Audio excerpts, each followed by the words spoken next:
I bet you think you know, but you're wrong. If you had to guess, what percentage of your daily calories do you think your workout burns? Got a number? I'm willing to bet it's way higher than the truth. Today I'm breaking down where your calories actually go, and it changes how you should think about losing weight. So, quick recap if you're new here. Week 1 was about walking, 10,000 steps a day for me, no equipment needed. Week 2 was lifting, 3 days a week, training around my hernia, slow tempo over heavy weight. This week is about the fuel, not the meals yet, that's coming. Today's just about the math behind weight loss, and it's simpler than you think. Here's what almost everyone assumes, including me when I first started some 8 months ago. We think it goes something like this. Maybe 80% of your calories burned must come from your workout. Maybe 15% from your body just running in the background. And a little 5% from walking around and other random movement. That feels right, doesn't it?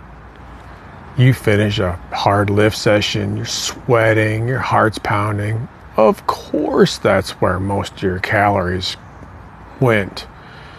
It's the part of your day that feels the biggest, so it's natural to assume it is the biggest. Here's the actual breakdown. Your BMR, your basal metabolic rate, just the energy your body burns existing, sleeping, breathing, pumping blood, keeping your temperature regulated. That's roughly 70% of the day on its own.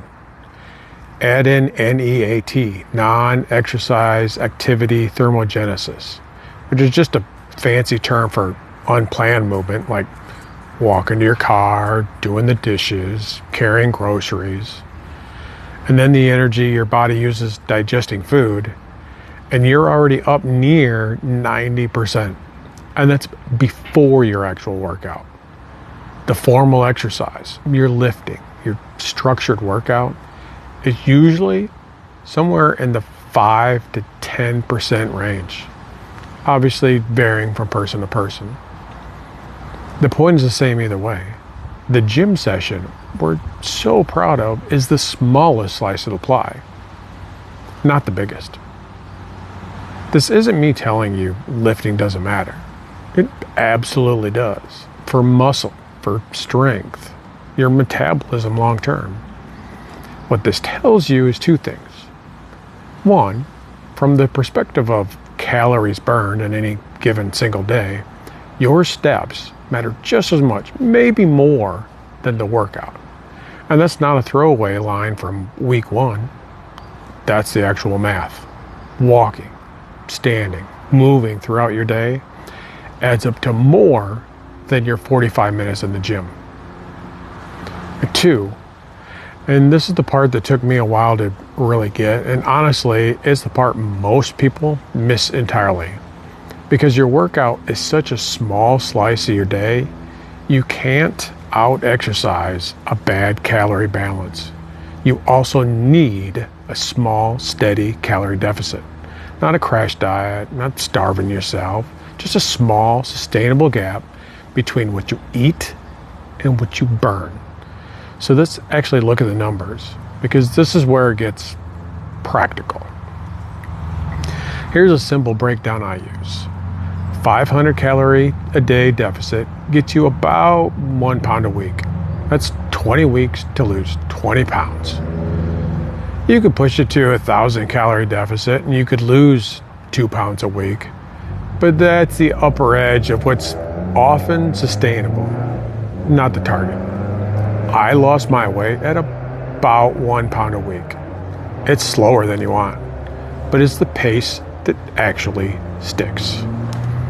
I know 1 pound a week doesn't sound exciting, but here's why it matters. Lose weight too fast and you lose muscle along with the fat. You feel like garbage, and you're way more likely to quit and end up right back where you started. Slow and steady isn't the boring option. It's the option that actually works long term. And here's the thing. You don't need to obsess over every number. You need 4 basic things to get started. Your age, height, weight, and activity level. Plug that into any free calculator online, Google search, or ask your favorite AI tool, and it'll spit out your maintenance calories and a reasonable deficit target. The math isn't the hard part. Sticking with it is. Next week, I'm getting into the other half of fuel, protein. How much you actually need, and some of the easy protein-forward meals that I eat in a normal week that doesn't feel like diet food. If today's math helped make things click for you, drop a comment and let me know where your biggest takeaway was. New video next week. See you then.